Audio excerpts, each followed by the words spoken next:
Très bien. Aujourd'hui, nous allons commenter un changement important qui s'est produit chez Google. La société a retiré son modèle Gemma d'iStudio. Pour comprendre pourquoi, rappelons d'abord ce qu'on pouvait faire sur cette plateforme. On pouvait y accéder et tester les modèles proposés par Google, y compris la famille Gemini, des petits modèles exécutables en local et des exemples d'utilisation en différentes langues. Parmi ces modèles se trouvait Gemma, la solution open source que Google avait présentée aux développeurs et chercheurs. Ce détail est très important. Cette famille de modèles est légère, moins puissante que Gemini et conçue pour l'intégration API plutôt que pour l'usage grand public, c'est-à-dire qu'elle n'était pas destinée au public. Google précise maintenant que Gemma n'était pas conçue pour répondre à des faits objectifs. Selon l'entreprise elle-même, Gemma n'était pas un produit conçu pour fournir une assistance factuelle, mais plutôt orienté vers la recherche et le développement. L'élément déclencheur a été politique.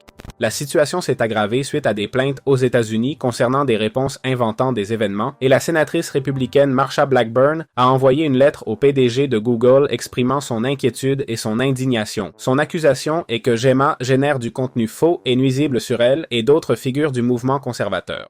Dans cette lettre, la sénatrice affirmait que l'intelligence artificielle avait créé des récits fictifs et que la technologie n'avait pas empêché la fabrication d'histoires malveillantes. En gros, le modèle Gemma avait généré de fausses accusations graves contre des personnes qui ne les avaient jamais faites. Le modèle hallucinait simplement, créant des accusations d'abus qui ont poussé Robbie Starbuck à porter plainte. Selon cette perspective, ce n'est pas une simple erreur technique, mais un schéma de mensonge ciblant les profils conservateurs. Franchement, à mon avis, c'est bien une erreur technique. Comme Google l'explique, Gemma était conçu pour les développeurs, pas pour le public, et pour des usages très spécifiques et limités, d'accord? Cette affaire est remontée jusqu'à une commission du Sénat où un représentant de Google, Markham Erickson, a reconnu que les hallucinations restent un défi connu qu'il tente encore de résoudre. Google a déclaré renforcer ses mesures pour réduire ce problème, mais la sénatrice insiste sur l'existence d'un biais politique et un manque de contrôle. Quelques heures après la lettre, l'entreprise a publié un message indiquant avoir détecté que des utilisateurs employaient Gemma dans AI Studio pour obtenir des réponses factuelles, malgré sa conception différente. Selon cette communication, cet environnement n'était pas conçu pour ce type d'interaction, ce qui a motivé la décision de retirer Gemma. Certaines explications publiques ont souligné que l'hallucination est un problème affectant tous les modèles de langage à différents degrés et qu'il ne s'agit pas d'un phénomène isolé.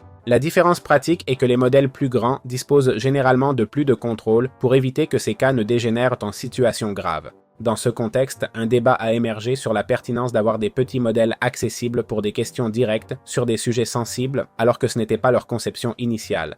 L'entreprise a insisté que l'intention de Gemma était de faciliter les expérimentations, les usages spécifiques et l'exécution légère sur des équipements à ressources limitées. C'est pourquoi les mesures récentes visent à éviter qu'il soit utilisé comme un assistant conversationnel public. Et oui, Gemma est un modèle que vous pouvez même exécuter localement. En résumé, Google a retiré Gemma d'AI Studio suite à des plaintes concernant la création de faux récits et d'accusations infondées contre des figures politiques conservatrices aux États-Unis. Cette décision ne supprime pas le modèle, mais modifie sa disponibilité pour limiter son contexte d'utilisation. Il continuera d'exister, mais ne sera accessible que par API et non depuis cet espace directement ouvert au public. Selon Google, il s'agit de souligner que son but n'était pas d'offrir des réponses objectives, mais d'être un outil pour les développeurs et chercheurs. Bon, dites-moi ce que vous en pensez, mais pour moi c'est assez clair. Je crois que Google a raison sur ce point. Évidemment, toutes les IA ont des hallucinations qui vont s'atténuer au fur et à mesure que l'intelligence artificielle évoluera. Voilà, partagez-moi votre opinion.